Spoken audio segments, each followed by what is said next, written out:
Hello guys, আজকে আমি আপনাদের কাছে একটা নতুন ভিডিও নিয়ে আসলাম বরাবরের ন্যায়। তো আপনারা দেখেই বুঝতে পারছেন আমার এই ভিডিওটি। তো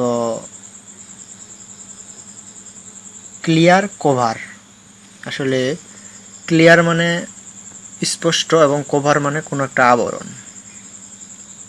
ক্লিয়ার কভার কাকে বলে? যে কোনো একটা বস্তুকে একটা নির্দিষ্ট দূরত্ব থেকে কোনো একটা আবরণ দেওয়াকে ক্লিয়ার কভার বলে।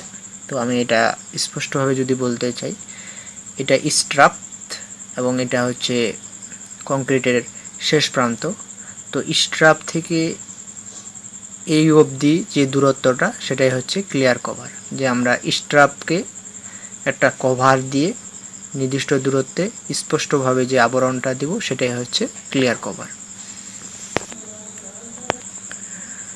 তো এখন জানবো আমরা কলামের ক্লিয়ার কভার কতটুকু ছাড়তে হবে। আমি সম্পূর্ণ স্টেপে স্টেপে আপনাদের দেখাবো। তো প্রথমে আমি কলাম নিয়ে বলছি। 1 নম্বরে কলাম আমাদের যেহেতু ফুটিং বা ফাউন্ডেশন থেকে আসে, তো তার আগে আমাদের যেটা জানতে হবে সাব স্ট্রাকচার এবং সুপার স্ট্রাকচার। সাব স্ট্রাকচার কাকে বলে? সাব স্ট্রাকচার আমরা বলতে পারি যে মাটির নিচে, গ্রেড বিমের নিচে যেটা থাকে সেটাকে সাব স্ট্রাকচার বলে, এবং উপরে গ্রেড বিমের উপরে সেটাকে সুপার স্ট্রাকচার বলা হয়। এখন একটি কলামের আমরা যে ক্লিয়ার কভার রাখবো, সেটা গ্রেড বিমের উপর থেকে আমরা রাখবো 1/2 ইঞ্চি ক্লিয়ার কভার, মানে স্ট্রাপ থেকে আমরা কংক্রিটের শেষ অবধি, এবং গ্রেড বিমের নিচ অবধি, যেটা আমরা ফুটিং পর্যন্ত।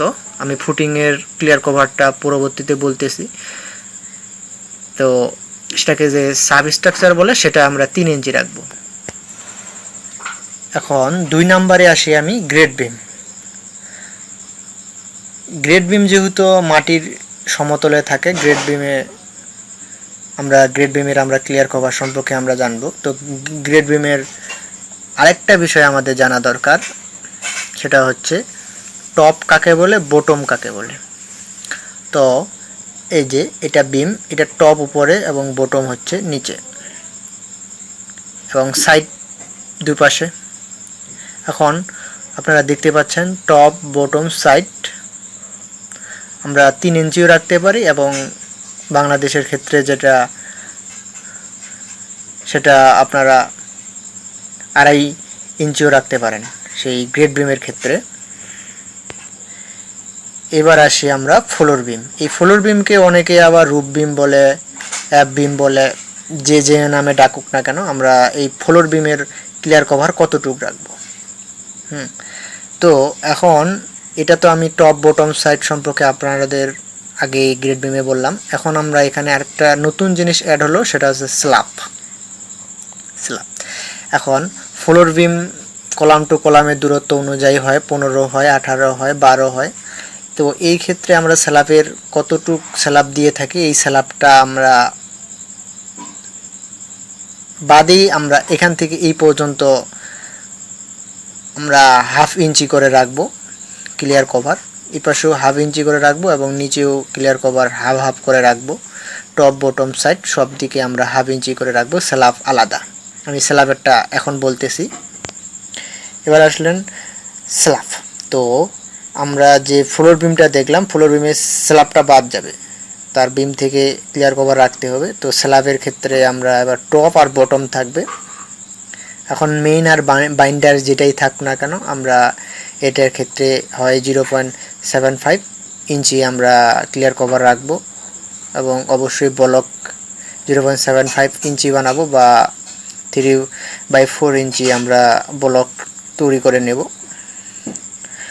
যেহেতু দুটা জালি হবে উপরে এবং নিচে, আমরা টপ এবং বটম সুন্দরভাবে স্ল্যাবের এই ক্লিয়ার কভারটা রাখবো।